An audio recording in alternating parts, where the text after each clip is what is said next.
Oh, there you go. All right. Happy Monday, everyone. This is Carrie Sparks with Pioneer Title. Every Monday, I'm with Chris Papaccio from eMortgage, and we go over different motivational thoughts, business development, things like that. I'm your Arizona title gal. I can be reached at 602-715-5704. Chris, can you give your contact information? Certainly. Happy Monday to everyone. Again, it's Chris Papaccio. I'm over here at eMortgage Management. My NMLS number is 336676, and my direct phone number is 480-227-1083.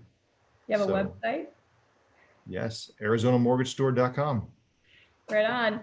So, Chris and I were going to talk today about anticipation and change and how that all kind of fits together in what we're going through right now.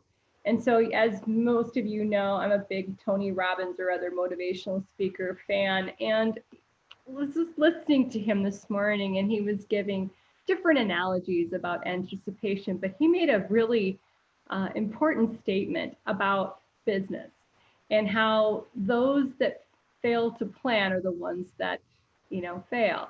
But he just said that quite simply, the biggest reason that businesses fail is they fail to anticipate. And he used it like that.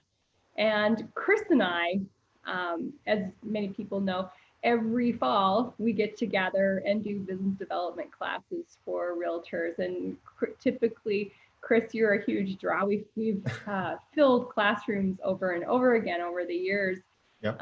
because of the guidance that you provide. But I want to get your insight on anticipation and change and where we're sitting nowadays. Definitely. I mean, well, I think when we do our class, we always talk about, being on the plan and knowing your numbers is kind of the focal point of what we always talk about in the fall. But to tie it in what you were saying with in terms of anticipation, I think in our industry, there's no one that has a perfect crystal ball that knows exactly what's going to happen. I mean, 2020, perfect example, COVID, shutdowns, openings, just we're all on Zoom now. But to the point that you and I were talking about a little bit before we started was you still have to anticipate, you have to have some type of plan or anticipation to give you direction or, if it's, we were talking about, having a 5-year plan, and is really a 5-year plan viable, when you have something crazy like 2020 happen. And I think you still need that 5-year plan, at least to have your 10,000-foot goals. And then to be able to look at that plan on a, we've talked about in other videos, look at least on an annual or every 6-month basis, but realistically, revisit that on a monthly basis would even be better to see where you are in your roadmap to get to where you want to be, and be able to adjust that anticipation. And I think in talking to other business owners and new loan officers or new realtors, that planning and anticipation could lead to some level of anxiety or stress. And if True. you can write down, what your goals are and what you think your plan is going to be, and be able to revisit that and be comfortable with making tweaks and stuff to get to the final finish line, um, having that written down would alleviate that anxiety because you've got something, a framework at least to work with. Oh, it's been a heck of a year, hasn't it? Yeah, yeah. Um, I've always had increasing my knowledge of technology in my business plan every year, but I've done it like in a very generic way as I look back, because in the middle of March, it was quite obvious to me that we were going to be catapulting forward in time into a space that I was not completely comfortable going into. Like this, you're seeing this on Facebook, and others might be seeing this over on YouTube. This was not the direction I was going to go in. Right. My whole thing was to be very intentional for 2020, very focused, and it was like the focus of 2020 was that whole thing of these are the people that I just really want to make sure are very close in my inner circle.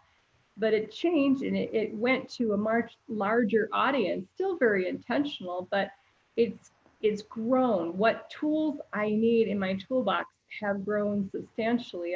I've spent the day talking with realtors, veterans, newer realtors who are more focused on commercial, all over the place today. It's been a heck of a Monday. but they are focusing on how to have their voice right now as we go forward with way more digital than we've ever been comfortable with, most of us in the past. But we've had some anticipation that it was going to come, but we just thought it was another 5 years down the Way road. down the road. We just kept kicking the can down the road, down the road. Yeah. We'll get there. We'll get there. I mean, if you look at all the stuff we're using now, I mean, it's amazing. Well, having the right CRM, if you're a realtor, actually anyone who's a Right. business professional, Even as a having, lender, having the right CRM and being able to communicate with past clients, your existing clients. but also what we learned through this is that your database has become less effective via email. To actually marry it with text message marketing, being able to have social media integration in there, to have the right tools inside of a website to be able to do lead capture correctly without having other people bounce off your website if you have to have a squeeze page. There's just so many things that have catapulted us forward in our marketing. So I did a presentation, I think it was last week, with a gentleman by the name of Steve Black.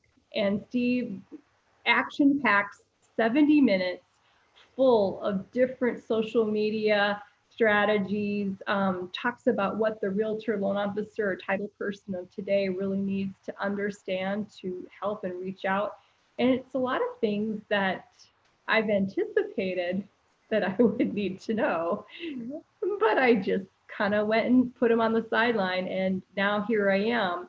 And the phone's ringing off the hook with other people asking me how these things are needing to be integrated into their business plan. So I'm in hyper mode. I feel like I'm on the 9-day plan to get my real estate license, but but that's the way it is. We're living in such a forward, aggressive place.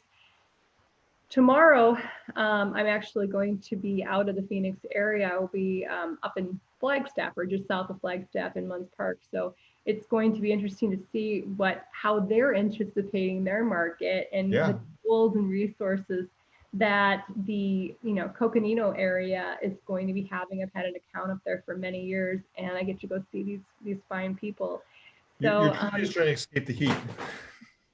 yeah, it wasn't about that, right?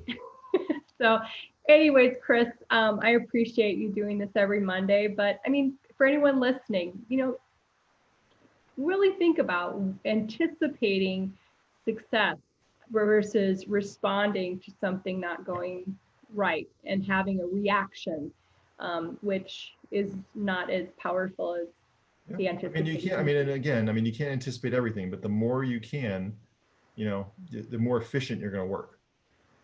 Absolutely. Well, any final closing words? No, I just want to wish everyone a great Monday, good rest of your week. Carrie and I are both here to help. If anyone has any questions, please reach out to us. If anyone has any lending questions, I'm always here to answer those as well. And again, this is Carrie Sparks with Pioneer Title. So I'm your Arizona title gal, taking marketing now to a whole nother level. Never done before. So I'm happy to help my realtors with any of the traditional marketing pieces that you're accustomed to. But if you really want to up your game and want to learn from some of the experiences I've gone through, please give me a call. I can be reached at 602-715-5704. I have the most amazing escrow teams across the state to serve you and your customers. And we're just so blessed to each and every time have an escrow open with Pioneer Title. So have a great day. Actually, it's nearly over for many of us, but thanks for joining us. Thank you.